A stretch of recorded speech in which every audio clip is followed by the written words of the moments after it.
So I've prepared a few slides, you'll all be pleased to know. So I'm going to go through a bit of a framework, really. I'm calling it the 7P framework, and you'll find out why in a second. And this is to help people, help SaaS businesses get more trials from the people that are visiting either your homepage or could even be a landing page. These principles work either way, so it's kind of flexible. So yeah, I'll just tell you a bit about who I am and why I'm doing this. So I wear a few hats. So I am a conversion copywriter, and that's what I've been doing for years, and gradually been honing in on SaaS businesses. So that's become my mainstay.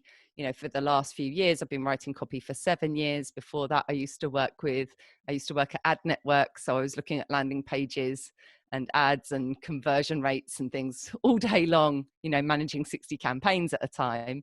So I've taken some of what I've learned from that world and combined it with what I've been learning about the SaaS world over the years, and using that to write copy rather than managing ad campaigns. And it's really quite fun. And I think you'll understand a bit about what crosses over from that world when I get into it a bit more. So another hat I wear is mentor and consultant. So sometimes people want me to do the whole thing for them and take over the project. And sometimes people just need a bit of a nudge, especially if they're early stage. They may not be able to afford to hire the full works, but they may have like a good minimum viable product in terms of their marketing site and just need a bit of a nudge, or somebody to bounce some ideas off of. So there's that side.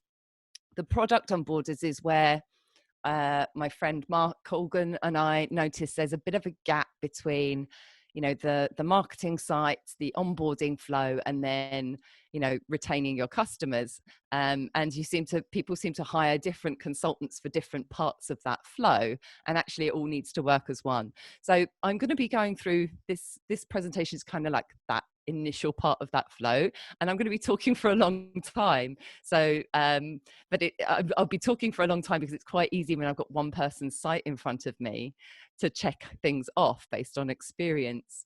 But I want to give something for you guys so that you can kind of apply this yourselves. And in between doing all of that, I'm mostly drinking tea, worrying about what my dogs are up to and whether they're going to interrupt a call, and yeah, trying to get out and enjoy the island once in a while. So a lot of people will come along and think, oh, Helen's going to give us this one big secret formula. And, I hold my hands up, I'm a copywriter, so we're often promising things like that in our headlines. But the one big secret formula is that there isn't one. You've all got different businesses, you've all got different challenges, but there is a kind of framework. Sorry, it's a bit ugly at the moment. But this framework kind of sort of came together today. So I'm calling it the 7Ps framework. And these are the ingredients that everybody needs to try and get more visitors turning into actual trial users or freemium users. So it starts with positioning, people, pathways, which I'll get into, which will become clear, I promise, pictures, promises, proof, and product. So some of those things you're probably thinking, that's kind of, I get it, they're pretty obvious. And some of those things you were thinking, Helen, that's a bit of a stretch. You just wanted to use words beginning with P. So here comes the test. Does it work? So the first thing is your positioning, because without understanding your positioning and where you are in the market, there's no point in doing anything else. Everything else is bells and whistles and frills if you haven't nailed down your unique value prop, because you can have a beautiful website, you can have an amazing product, and look at this, it's absolutely stunning, but it's not fit for purpose. So just as the same as your product, if your product is built, is built on shoddy development foundations, the same goes for your marketing. So we need to get that right first. So apologies for the assault on your eyeballs with the color scheme. But this is how I look at a unique value prop these days, because in the SaaS world, I've noticed that there's a lot of people falling into a bit of a trap, and kind of accidentally losing their way when it comes to their unique value prop. So we've got these three circles here. One of them is what you do well. One of them is what your competitor does, or competitors do well. And one is what your customers actually want. Now, your unique value prop is the thing that's, not in the wheelhouse of your competitors, but you do it brilliantly and your customers want it. But there's this other part that people get distracted by looking at their competitors. And we need to keep an eye on our competitors. That's true. But we're often looking over our shoulder at our competitors. Maybe they're coming up behind us with, other features, or, some new shiny thing, or they've changed their branding or messaging or something. And we make the assumption often, especially if it's a more mature business or a business we look up to or want to grab a bit of market share from, we assume that they've done their homework and customers actually want this thing. So it happens with product roadmaps, and it happens with your website and your messaging and copy as well. And it's a dangerous place to fall into. So don't assume because you see it somewhere else that it's correct. You've always got to make sure you understand what your customers want. Then there's these kind of weird little bits in the middle. So the sad face is, this is kind of losing area. If your competitors are doing a great job of it and you don't, and your customers want it, well, you're kind of out of the loop on it. May not be a fight you want to pick. And it's certainly not your unique value prop. It's probably theirs. And then you've got like a little battleground, which is quite interesting when you're talking about, copywriting, because if you do it well and so does somebody else, the thing that can get you over the edge could be your messaging, the way you target people, who you target, how you niche, how you express it. And if you would do a better job of that, you could win on that. But again, not to get distracted away from your unique value prop, because that's the thing that we're going to build on. And everything else is stuff we need to be aware of, but not the foundations we're going to build everything on. So with that unique value prop, everything gets a lot easier when it comes to writing your headlines and that first view above the fold that people see when they hit your website. So if you understand what your unique value prop is, you should be able to explain what it is, what your product is, what your service is, who it's for, and why they should actually care. Because they've come there looking for answers, right? People, they haven't come out of nowhere in a vacuum. They come to you looking for answers. And one of my favorite ways to validate whether you're getting this right or not, apart from like a sense check myself, is to actually do a bit of validation around your headline, or maybe just showing people your website for 5 seconds. I recommend Usability Hub if you don't have time to sort this out yourself, or if you're hardcore bootstrapping, you can just record people's reactions to your site and only give them 5 seconds and then ask them one question. So that one question could be, what do you think this product does? Or what do you think the benefit of this is? Who do you think it's for? Something like that. And then you will start to find out if you're answering those 3 key questions people are coming to look at your site for. And yeah, of course, the model is always a dog. You're going to see there's dogs everywhere in my presentation.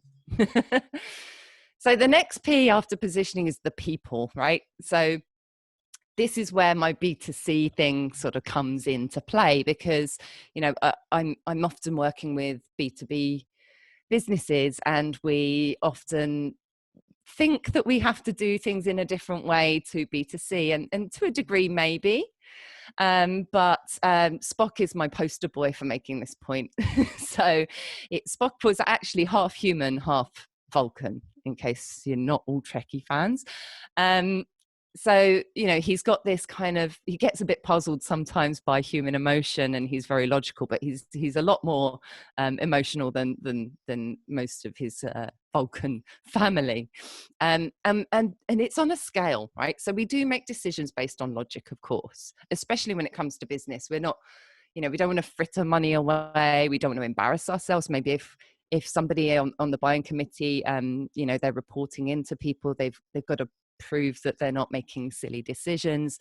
But there's an undercurrent of emotion whenever we make decisions. So excuse my terrible animation attempt. Fixed it. So to understand what's going on, in terms of logic and emotion, this is what I'm calling the decision-making matrix. So there's these 4 buckets, and you can literally use these 4 buckets when you're doing like customer interviews or mining through reviews, looking at testimonials, and put whole phrases into buckets. Literally, I use this when I'm writing copy. I'll put it into an ugly spreadsheet and throw phrases under each of these. So let me just walk you through what I mean by these. If you're familiar with the jobs to be done framework, which I'm sure many people watching this are, they're probably really familiar with thinking about and talking about pain points.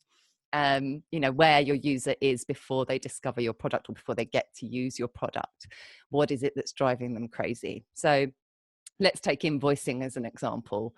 It might be a really painful part of somebody's business, trying to get the invoicing done. It's not their favorite bit. There could be a million other things that they would rather do, but it's a painful necessity. It's not that fun going through, managing your billing. But what does that really feel like? You need to understand, how do they talk about it? How do they express that difficulty and reflect that in your messaging? Because if you fail to do that, you fail to remind them of the pain. And this sounds really mean. But the thing is, we forget about the struggles we had yesterday. So if my invoicing day was yesterday, I'm already worrying about whatever it is on my plate today, unless you remind me how horrible yesterday was. And we're not doing anything manipulative or trying to implant pain, because it will only resonate with people if you've picked up on the right pain points. So if I was to say, it's a real headache for me, it eats into my personal time, I want to be,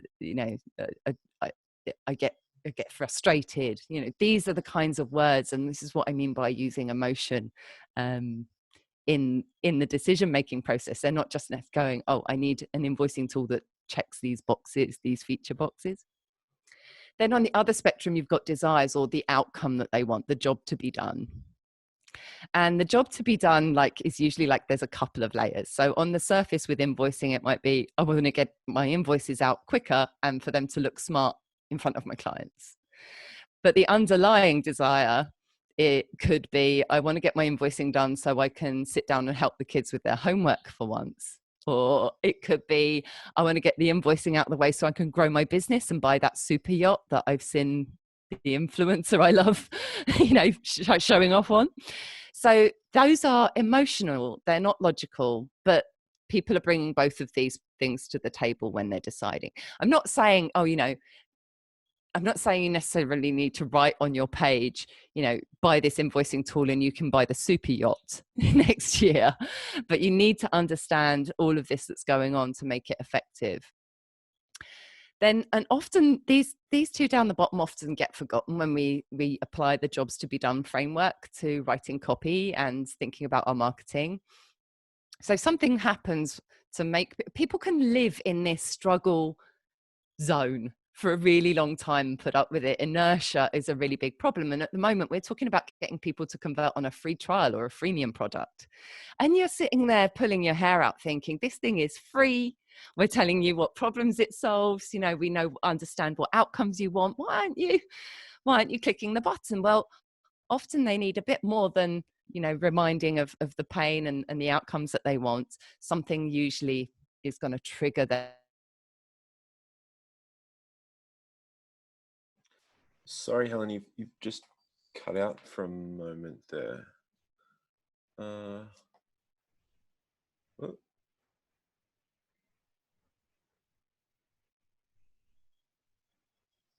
Back, Helen? Yeah, can you hear me? There we go. Yeah. Sorry. You just when you were talking about triggers, can we pick up from there? Because you said, something's free and you're tearing your hair out, and then they're still not buying it. Yeah. Okay. So, there you are. You're offering a free product or a free trial, a freemium product, and you've reminded them what the struggles are and where you can help them get to. So you're thinking, this is should be a no-brainer for them. Why aren't they taking action? Well, often there will be a trigger involved. So in the case of invoices, a trigger might be, I messed up my invoicing and I had to raise a load of credit notes, or I got behind on my invoicing and now my cash flow is screwed. I can say screwed, right? So these are, so these are, these are actual sort of kind of catastrophic events. And then there can be those are kind of like push events in their life. And then there can be pull events in their life. So a trigger might be, seeing that you've got an offer right now at the right time.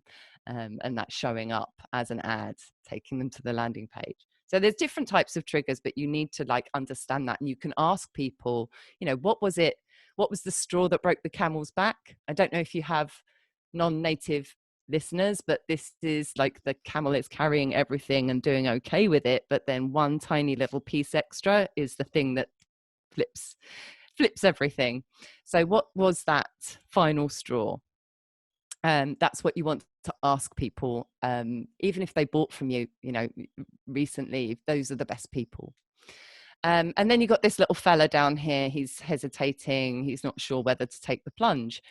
So even if we've covered off all of these things, we're still potentially going to have hesitations, because even with a free trial, there's still some kind of cost associated, be it time, be it, will I understand this? If I've just messed up, especially if my trigger is I just messed up all my invoicing and I'm embarrassed in front of my clients, what is the risk to me of, learning this new tool and getting it wrong? So that could be a hesitation. And I actually had a similar, hesitation around picking what scheduling tool to use, because my catastrophe was I got all my scheduling wrong with important phone calls, really embarrassing. And then, that was my trigger, but I still had a hesitation in my mind because, what if I set this up and I get it wrong again? Other hesitations that are really common in SaaS will be if you are asking for a credit card or not in the sign up flow. If you're not asking for a credit card, remind people that they don't have to do that. If they're worried about, how much time it's going to take, tell them how long it takes. Or if it does take a long time, maybe you need to offer a concierge service for people who are worried about that, So these are ways that you can handle those kind of common hesitations, but I would urge you to go and find out what hesitations your actual customers have, your own. Okay, sorry, there's a lot of words on this one, but I'll try and keep it brief. So this is not my work. This is not part of my framework, but most good copywriters will know this book by Eugene Schwartz, Breakthrough Advertising and the 5 Stages of Awareness. So what we need to think about in terms of, when somebody first visits the page, to get them to actually take you up on your free trial, is it's a bridge. That's what you're building with your copy, with your messaging, with your design. It's a bridge between where they are now in their awareness level to where they want to be in terms of their desired outcomes and escaping the pain that they're in. Now, different people have different awareness levels of the problems that they have and whether there's other solutions out there. And this often makes you feel quite conflicted about what to put on the page, or how long your copy should be. People argue about this. So, your most aware people, they already know, they really understand their problem, they understand your product, and you just need to show them the deal. And if you go on a big long tirade and try and educate them about their problem, then you could bore them to tears and lose them. If you don't at least give them a few options to like raise their hand and say, I'm ready now. Product aware people, they know what you sell, they just don't know if it's right for them. So they may be, looking at you and some other people, and you'll get some clues in your organic search traffic if you're lucky enough to be getting some of that. So if people are looking for best or cheapest, etc., then they are probably product and solution aware. And these 3 are the ones that we usually spend most of our money on. Solution aware, they know what they want, but they don't know your product provides it. These people need a lot more education. So usually, that might mean a longer page, or it might mean that you need to focus on blog content and some other, putting other content out there before they even visit the page. So sort of, I'm going back in time in my time machine before they visited, but it could also be solved with a longer page and more information. You don't really want to deal with people who are completely unaware of having a problem, because this is a lot of people and you can waste a lot of money. So about this bridge, I'm really holding on to this analogy. I'm going to squeeze as much out of it as I can. So I'll give you an example. It's an example from Joanna Wiebe of Copy Hackers. She was the first person to coin the phrase conversion copywriter. She trains other copywriters in how to use direct response principles in modern day conversion copy. So she had this example where Crazy Egg came to her. They have a heat mapping tool. Crazy Egg came to her, and this was years ago, and their short copy wasn't performing very well. So she put up a new version, and it was longer copy, and it massively outperformed it. Then later on, things started to drop off a bit, and they reverted to short copy, and performance went up. Now, this happens because think about how many heat mapping tools there are now. If you're not aware, I mean, I'm aware of an awful lot of them because I'm kind of obsessed with it. But, you know, when Crazy Egg came out, there were probably only a couple, and people didn't really know what it was or who needed it. And now people are a lot more aware. So it went from, you know, when things were super early, they needed slightly longer copy than they had. And now people are more aware, and they just maybe more comparison mode. And they just need that shorter bridge. But yeah, you don't want to lose people by, you know, shortchanging them on the information you need. And nobody wants to go over a bridge that's too big. So pathways and CTAs. Yeah, okay, so I cheated with the 7 Ps because I really wanted to talk about CTAs, but here's my segue. So, you know, CTAs on a landing page, we know that a CTA is usually one button going towards one thing, you know, your start trial button. But on your website, you might be sending people off on different pathways. You might have different use cases, different personas, and you need to give them or different awareness levels like we just spoke about, and they need to go off in different little pathways. But then you've got all these other questions in your head. Like, this could be like a whole freaking workshop just on CTAs because people get so hung up on it. And you're worried about where they should go. You know, is there a magic color that makes people click? Is there a perfect size? What word should it be? And then you find eventually you're doing all this searching online, and like most of the articles tell you to A/B test, which is just really frustrating unless you've got tons of traffic. Even if you've got tons of traffic, you still want to hone in on the best possible options, right, before you start spending money. So this is what you're thinking, and you're thinking like this because you're thinking about it as an ask. You know, a bit like when we're selling, if we're selling face to face, I'm thinking about it as an ask.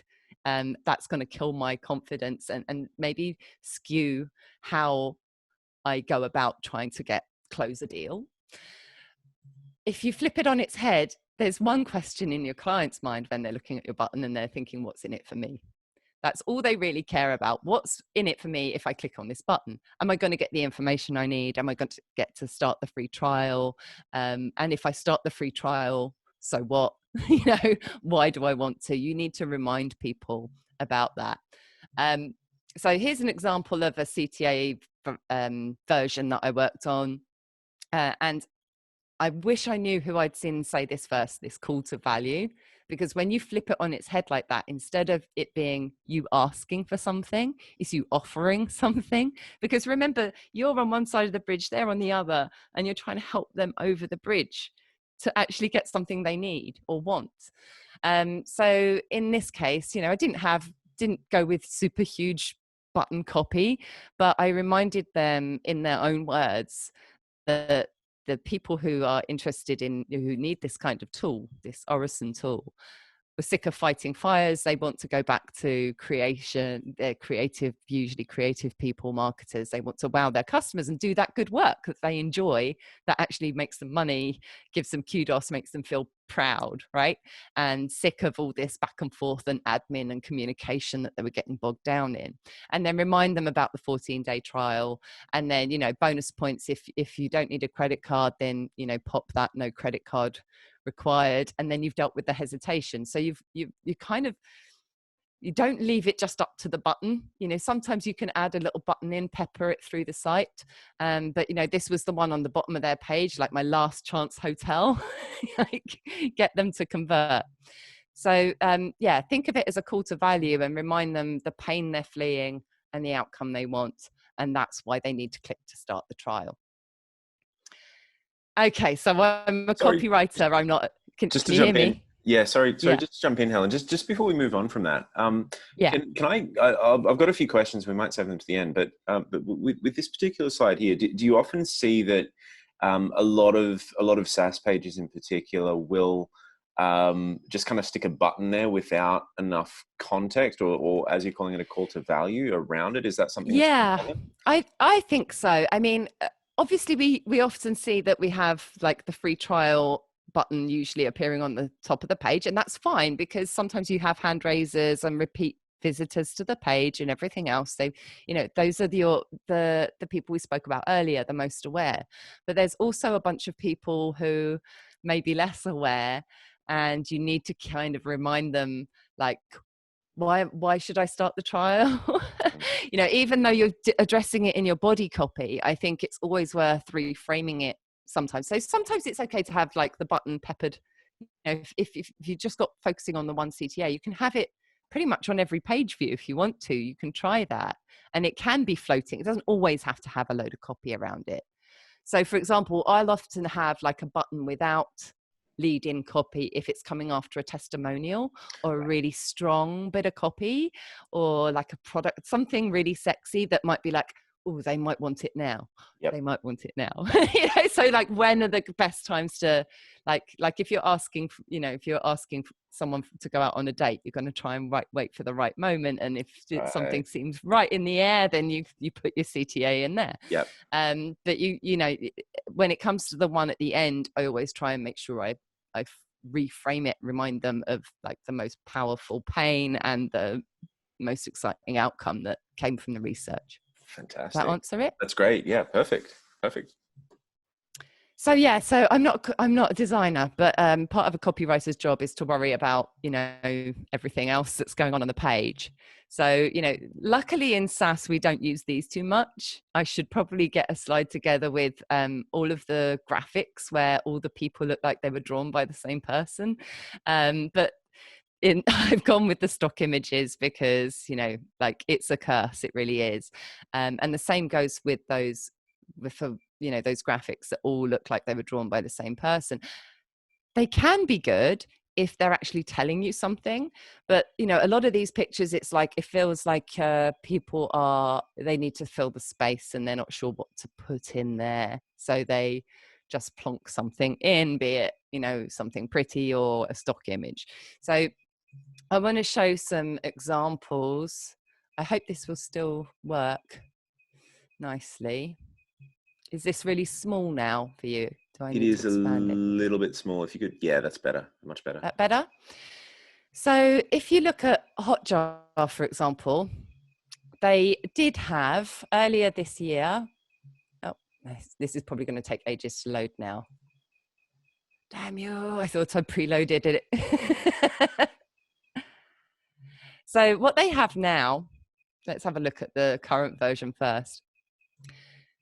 Their headline, we can kind of recap some of the points here. Understand how users are really experiencing your site without drowning in numbers. Drowning in numbers is the pain.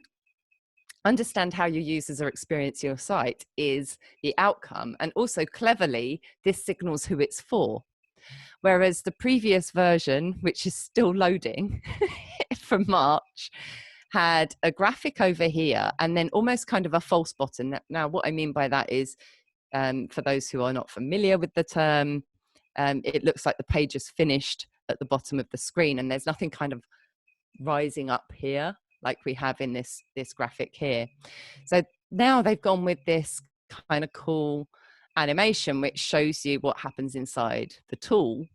And I think that this is probably working pretty well for them in the current marketplace, because since March, I've heard of about 5 new heat mapping tools in that time.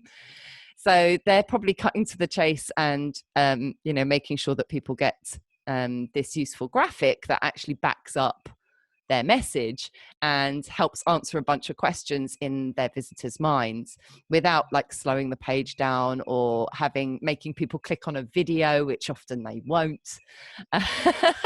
So it's doing an awful lot of work, and it saves the copywriter an awful lot of work, and it saves the user a lot of work, because their brains, also, look, you see this moving, you naturally want to scroll down and see what's going on, right? So part of the job of your page is to help them get to the next most useful piece of information as well.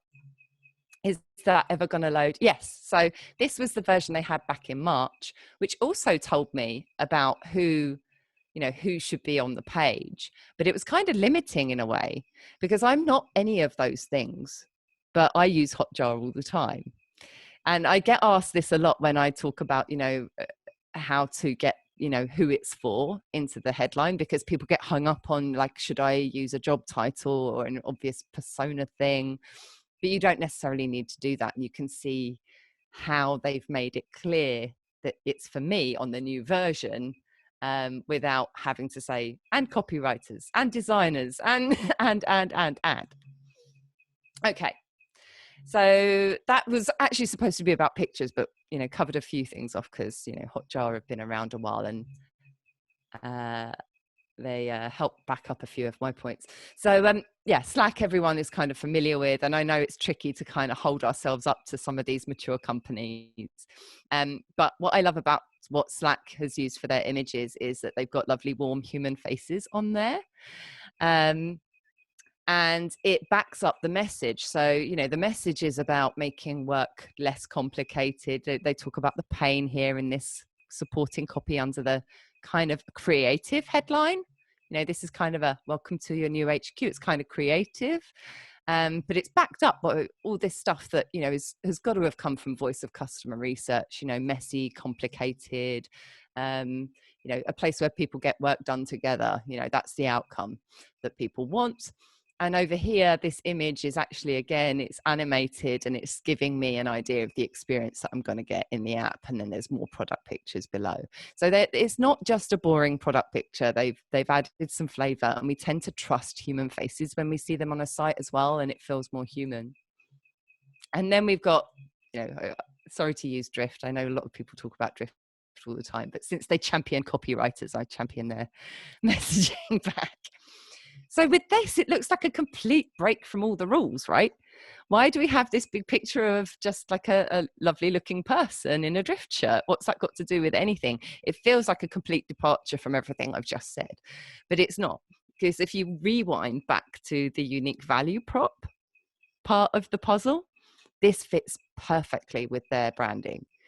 Because Drift is all about making marketing and making customer success and making that communication between a business and their clients more human.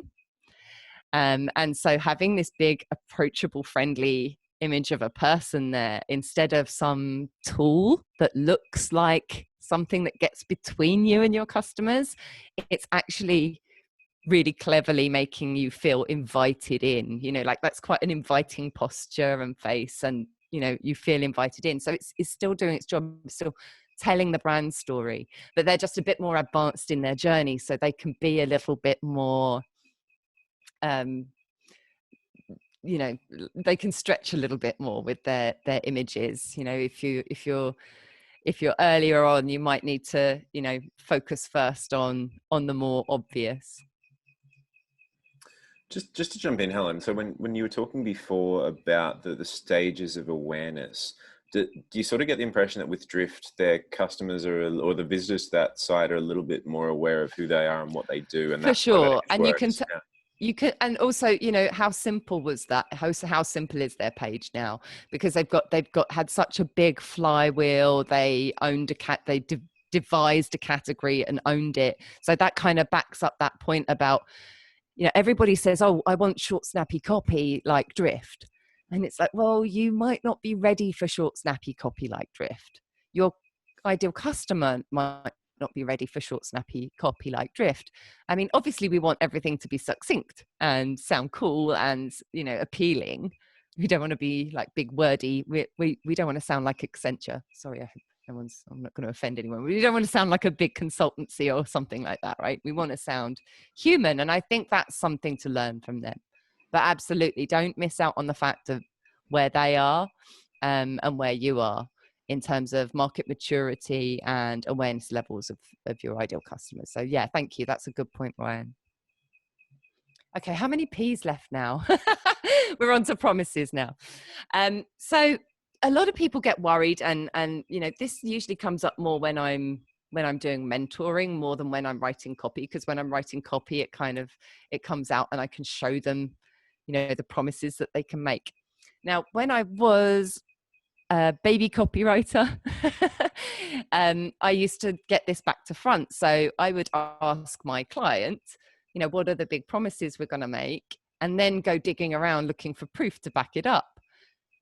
What a waste of time that is. It's a really painful process. You might be making the wrong promises. How do you know if these are the promises that are most appealing? And also, what a lot of work.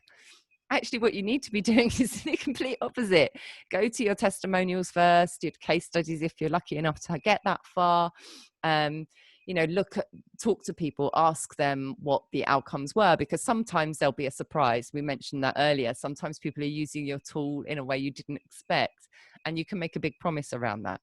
So what I do now is you know, once I've got my customer research and all the lovely words and phrases people have told me, I can use those to make testimonials, or even steal a bit of copy out of someone's mouth and put it on the page. But every time I know that I can back up a big promise with something, because I've started with the facts and then worked back and made a big claim. So I think this is why people get scared of it.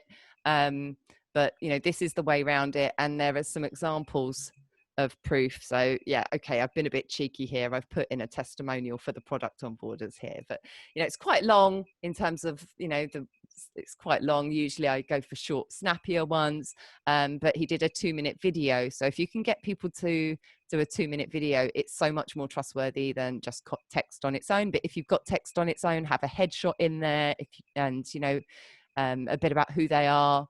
And make sure that it's, you know, it's clear that it's genuine, because people are starting to get more and more skeptical. But it's not the only kind of proof. If you're lucky enough to do case studies, this is not my work. This is the work of my friend Joel Kletke, who has a business called Case Study Buddy. And he still takes on occasional SaaS conversion copy projects, but he's built this whole case study business. But the wonder of getting 1 or 2 of these done is how much you can repurpose them, right? So you can take snippets from it and you can put it everywhere. It's really a magical tool. And when you're doing that interview for the case study, you're getting all of this voice of customer back that will help you convert more people on your page. And this is an example of, you know, Shopify obviously is really far along. They can say, we've got 1 million businesses, trust us. Okay, so they're using like numbers as a proof point. If you're really early out of the gates and you don't have this kind of stuff yet, if you find a good stat, especially if you can back it up, if it's come from a thought leader, or, you know, like I just mean about Accenture, that if it came from someone like that, then you can put it on your site. And that is proof that the thing that you're selling, or that, you know, that there is a problem that needs to be solved, at least, even if you're not necessarily able to prove that you're the right solution yet. It's starting point, and you can then start to build that out and replace these things over time. Oh, I think we're at the last one. So product, you know, if you're in the product led area and you've got a free trial or a freemium product, you know, it does not end with the click, unfortunately. Okay, so I can get people to click on the visitor button. There's a whole bunch of work still to be done in most cases, you know, unless you're like really, really lucky with your product. If it's something like, you know, Zoom, where I'm just pretty much like out of the gate with it. A lot of us need to onboard our customers, and it might take us 7 days, 14 days, 30 days. And, you know, to start with, you're going to worry about your sign up flow. You need to get your forms right, not too much friction, but you may still want some friction in there. How can you make it fun? How can you keep them engaged? You know, one way of keeping people engaged is to pepper social proof throughout the process and keep reminding them about the goals that they want to achieve. So don't stop with that messaging. Use empty states if you've got them to promote those little messages and keep people going through your onboarding process, which hopefully is as trim as it can be. There's other kinds of tricks of the trade that are going around, like delayed email verification. Do you really need them to verify it now? I read about what happens with one of Wes Bush from Product-Led Growth's clients did, and they got a 27% uplift by delaying the email verification. I get that some people worry about spam, but there's other ways around that, and it could well be worth it for that kind of uplift. And we've had people that we know through the product onboarders as well have similar results. There's a whole bunch of stuff. Tours, get them wrong and they can be really boring, and you can be pushing them to the wrong people to the wrong stuff. Wizards can be a lot more fun if you get them right, but I was once in a wizard that told me I had 36 things still to do.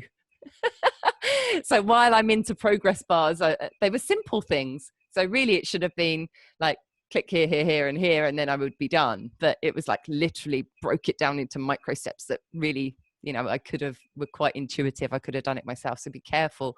Videos can feel really warm and inviting. If you go to the Product Onboarders website, you'll see the UpCoach onboarding review, like I think it's pretty much the whole thing. And they had these videos, tutorials, which were really warm and welcoming, but massive over-reliance on videos. People were not likely to watch them all. So, you know, it's all a balancing act. Progress bars I mentioned, gamification. I did an interview with Jeroen from the CEO and co-founder of Salesforce CRM, and they've been gamifying certain parts and certain events and rewarding people with an extension on their trial, which they often gave people anyway. But by doing it this way, they're finding that they're getting a much better retention rate and people actually converting to paid more, because they're just engaging with the product and getting more aha moments as a result. Then you've got action-driven tooltips, event-based emails, time-based emails, segmentation, you know, just the same as we do on our website when we are deciding, does this use case or persona need to go through a particular doorway or window to get to where across their little bridge. We have the same inside our product. And you've got in-app messages and probably a bunch of things that aren't even on this slide because that's another presentation. I think that's it. Oh, I did just throw a couple of links up here. So I mentioned Usability Hub. I don't get any commission. I should get some affiliate links. Usability Hub, they usually have some free testing if you're doing infrequent stuff. You'll be able to get enough going with that. Hotjar, you can get a certain free amount, and there's tons of competitors now which are very affordable. And you can also, if you have questions about anything I've said today, because I realize I kind of whizzed through it and there's weird taxidermy in there and pictures of dogs, if something was a bit confusing, you can hit me up in my inbox at helen@theproductonboarders.com. Fantastic, Helen. Thank you so much for that. That was awesome. Got a couple of questions to run through. Yeah. But so first one is with particularly what you've seen with your work at the Product Onboarders. What would you say are the most common? I don't know if you'd call them mistakes or at least things that like quick wins for particularly early stage SaaS businesses. Yeah, so I think, you know, really, I think a lot of people are making big mistakes in their headlines. They're trying to be clever rather than clear. And I think you need to run before you can walk. And the same goes with copywriting. You know, my copywriting isn't always, you know, like, doesn't always look sexy. It needs to convert first. And then you can start building your brand, and you can have, you know, how Slack had that slightly creative headline. They can get away with that now because of where they're at. But underneath was really clear pain points and desires and outcomes. And I think that people miss that part. I think the biggest problem I see is that what's happening above the fold. Because if I can't get people if it's not compelling enough to get them to read anything else that they need to see or read or look at, then you're not getting anywhere. And I see a lot of people are often setting up something like Hotjar but not looking at it. So that's another quick win. Actually look at this stuff. And another quick win is, even if you've only got 5 users, interview them. Ask them what life was like before your product, what it's like now. Ask them why they nearly didn't buy from you. Ask them what else they were considering. Ask them what was the straw that broke the camel's back, or whatever idiom makes sense in your native language. And actually, get that information and put it on the page. It really is. It's much more about assembly than being creative, which I think a lot of people get blocked and think this is a creative, I've got to be creative. And you CTO based people will be really pleased to hear it's a lot more scientific rather than creative. So you can use your logic to make this happen. Fantastic. The next question. So earlier when you referred to those 4 buckets and you were talking about the triggers, I think that might be the one part that maybe is a little bit harder to understand. Can you give me some examples of a good trigger, or how someone might work that into their landing page or their homepage? Yeah, so it's not necessarily something that you can manufacture. It might be something that somebody is experiencing and about catching them in the moment. So the trigger could be, for example, like with say I need to wireframe a website, right? And I'm not very good at that kind of thing. So but I've heard that that's the thing to do. When I first started wireframing my copy, and then I go I try balsamic because something has happened. I think maybe that was actually a FOMO trigger, really, because I saw that other copywriters were doing it and they got less pushback from their clients and less mistakes happening with the design phase. So that was kind of a trigger for me. I'd heard about it before, but then hearing that it stops some of the back and forth that you get in the revision process. And I've just had a painful experience yesterday, maybe, of that. That's a trigger. Or it could be that Balsamic have sponsored an ad and I just happen to be thinking about wireframing recently and they have a special offer or something like that. That can be a trigger. So, there's triggers that you can create, but most of the time they are things that have happened to your ideal customer recently, and understanding those and having them to hand to talk about in your copy. I know it sounds mean, but but it's kind of the cousin of the struggle often. Right. But yeah, it can be like something like a special offer at the right time, retargeted ad at the right time. Right. Okay. And so I get that a lot of the onboarding stuff is covered in a separate presentation, and we'll get to that. So if you have a product with quite a complicated onboarding, there's quite a bit of work that they need to do. Do you tell them that up front on the landing page so that they're prepared when they hit the sign up button, or do you sign up, capture the email address, and then you've got it? Where do you kind of stand on that? I think most of the time onboarding is made difficult, not because the product is difficult, but because we've messed up our onboarding process. So, even if it is difficult, why is it difficult? Have we brought the wrong person to the party? Are we onboarding the right person? Before we started recording, Ryan, we were talking about, sometimes for me, if I'm doing a product onboarding review, if I see that I should integrate with GitHub and this, that, and the other, and it might all be a bit beyond me. And that's why it's difficult. It shouldn't be that difficult for most people. That said, I have reviewed a tool that was intended for doctors, which actually really needed a 30-day course. So I've seen a very clever spin on that I advised this product owner, this founder, to use, and that's to actually sell it as a course. So sign up for the 30-day course on how to achieve your desire, and use that to help you with your onboarding.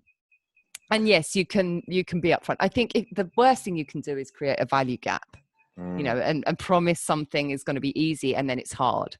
That's the worst thing you can do. Or like I said earlier, maybe you can have a concierge service for people. I've seen this actually in play. So, you know, if somebody is more techie then and they want to do it themselves, let them self-select that pathway through your onboarding. And if they raise their hand and say, I'm less techie, I want help, then send them on that journey and give them, you know, a customer success manager to help them get set up. Because if it's that complicated, it's probably a higher ticket sale anyway. Okay. And just a few more questions. For some products that are quite feature rich and they have a lot of features that may not necessarily be of interest to every single person, but are very interesting for a certain kind of person. A certain kind of person needs that particular feature, or a certain kind of user needs that kind of feature. How much do you emphasize the features on landing pages, and how important do you feel that is?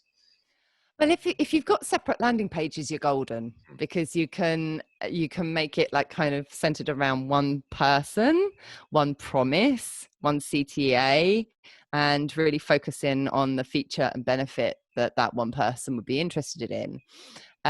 If it's your homepage, yes, it's painful, it's difficult, but this is where you need to kind of survey people and find out what the main thing is that they come to you for. And then, you know, you can, I've seen it done quite well with, you know, like having, you don't have to call it use cases. You and I might click on a button in the nav with use cases because it's our language, but somebody else might look for something else. So how do they identify themselves or that problem? And then navigate them towards that. But I would always keep my core product, the main thing, on the homepage, and you know, the ones that are most popular, and maybe, you know, worry more about that with by pointing people in the right direction. And hopefully you can bucket those out a bit. You know, hopefully you've got features that appeal, like a whole bunch of features that appeal to a particular persona. Okay.